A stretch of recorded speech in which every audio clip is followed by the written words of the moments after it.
నమస్కారం. నేను చందు. విజయానికి సోపానం. జీవితంలో ఏదో సాధించాలన్న తపన అందరికీ ఉంటుంది. ఇలాంటి తపనే లేకపోతే మనిషి బతుకు బండబారుతుంది.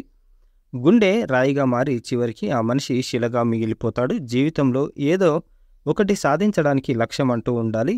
ఏం కావాలో, ఎటు వెళ్ళాలో, ఏం చేయాలో వీటిని గురించి ఆలోచించి ఒక నిర్ణయానికి రావాలి. గమ్యం చేరడానికి ఒక పథకం తయారు చేసుకోవాలి. మనిషి స్వభావాన్ని బట్టి లక్ష్యం ఉంటుంది.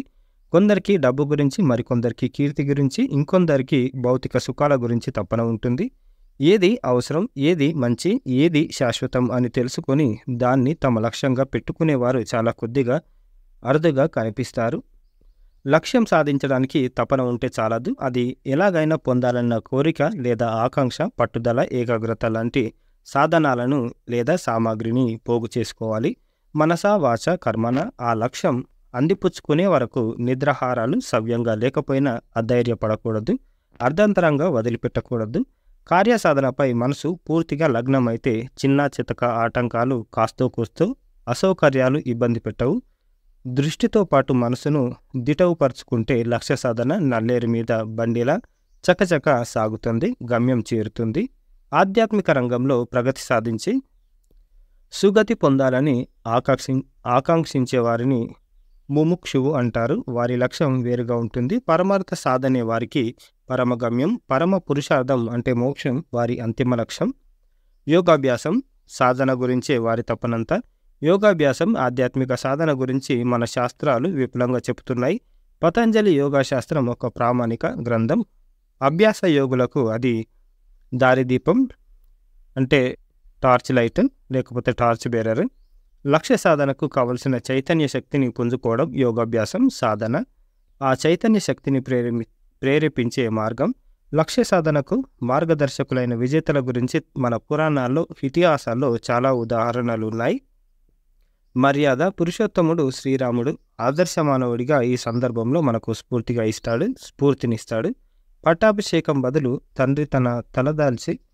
తండ్రి ఆన తలదాల్చి సీతాలక్ష్మణ సమేతంగా అడవికి వెళ్ళాడు.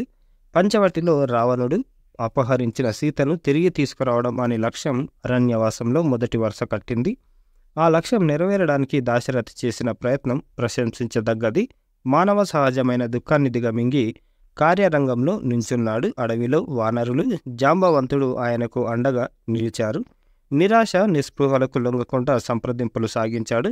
జటాయువు సోదరుడైన సంపాతిని సంప్రదించి సముద్రం దాటి లంకను చేరగల ధీరుడెవరని ఆరా తీశాడు. మారుతిని దూతగా రావణుడి చింతకు పంపించారు. చివరికి చిన్నారి ఉడత తన వంతు సాయం అందించి రాముడి దీవెనలు పొందింది. మనోధైర్యం, ఆత్మబలం, వానర సైన్యం క్రియాశీలాన్ని, వ్యూహరచనల్ని పెంపు చేశాయి.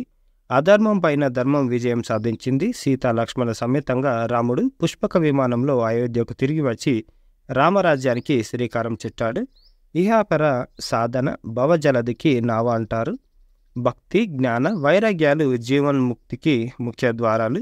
ఏ రూపంలోనైనా సాధన ఒక నిరంతర ప్రవాహంలో సాగినప్పుడే లక్ష్యం నెరవేరుతుంది. సాధన వల్ల సంకల్పం నెరవేరుతుంది. యోగ సాధన వల్ల అమృతత్వము సిద్ధిస్తుంది. అభ్యాసమే స్వభావంగా యోగులు ఆత్మవిజయం సాధించారు అని ఉప్పు రాఘవేంద్రరావు గారు రాసిన అంతర్యామి ఇది విజయానికి సోపానం. లైక్ చేయండి, షేర్ చేయండి, సబ్స్క్రైబ్ చేయండి. Thank you. ధన్యవాదాలు.